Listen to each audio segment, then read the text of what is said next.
여러분 안녕하십니까? 내외방송 뉴스입니다.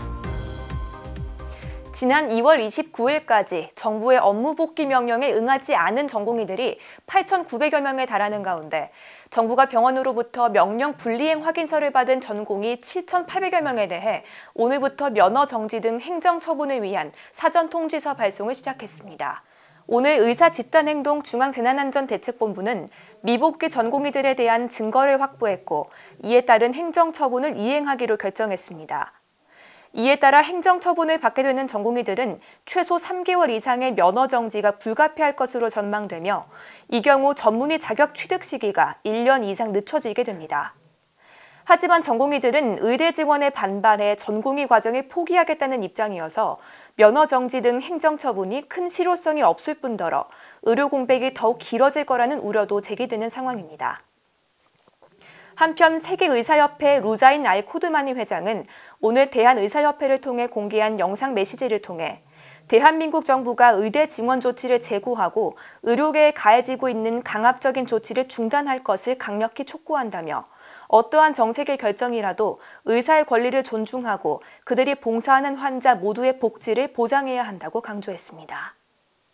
일론 머스크 테슬라 최고 경영자를 제치고 세계 부호 순위 1위에 오른 사람이 공개됐습니다. 우리 시각으로 오늘 미국의 블룸버그 통신의 보도에 따르면 제프 베이조스 아마존 창립자가 순자산 2,003억 달러로 블룸버그 부자 순위에서 1위를 차지했습니다.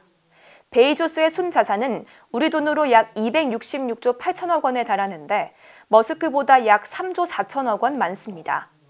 아마존은 세계 최대 유통업체로 강력한 온라인 매출 실적을 바탕으로 지난해부터 주가가 2배가량 뛰며 사상 최고치 경신을 앞두고 있습니다. 테슬라와 아마존 둘 다 미국 7대 빅테크 기업 매그니피센트 세븐에 속하지만 전기차 시장 둔화 우려로 주가가 반토막난 상황입니다. 이어서 간추린 뉴스입니다. 이재명 더불어민주당 대표와 조국 혁신당 대표가 윤석열 정권 심판을 위해 뜻을 모았습니다. 이 대표는 오늘 국회에서의 만남 이후 이어진 비공개 면담에서 같이 승리하자고 말했다고 조국 혁신당 1호 영입인재 신장식 변호사가 전했습니다. 정부가 내년도 연구개발 예산을 대폭 증액하겠다고 약속했습니다.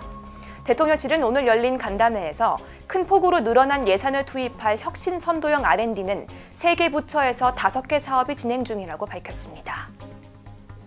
올해 세계 최고병원 순위에 국내 17개 병원이 이름을 올렸지만 단 한 곳을 제외하고 수도권에 쏠렸다는 조사 결과가 나왔습니다.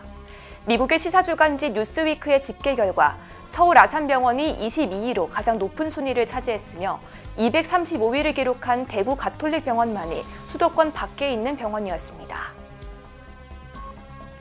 한국 바둑 랭킹 1위를 달리고 있는 신진서 구단이 최초로 연간 승률 90%에 도전합니다. 오늘 한국기원이 발표한 3월 랭킹에서 신진서가 1,418점을 기록해 정상에 올랐으며 최근 중국에서 열린 세계 바둑 최강전에서도 5연승을 거뒀습니다.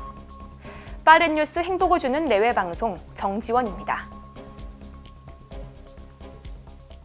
안녕하십니까, 정지원입니다. 좀 더 빠른 소식을 원하신다면 오른쪽에 있는 구독하기 버튼을 눌러주시기 바랍니다. 알림 설정까지 완료하시면 영상이 올라오는 즉시 확인하실 수 있습니다. 저희 내외방송을 시청해주셔서 정말 고맙습니다.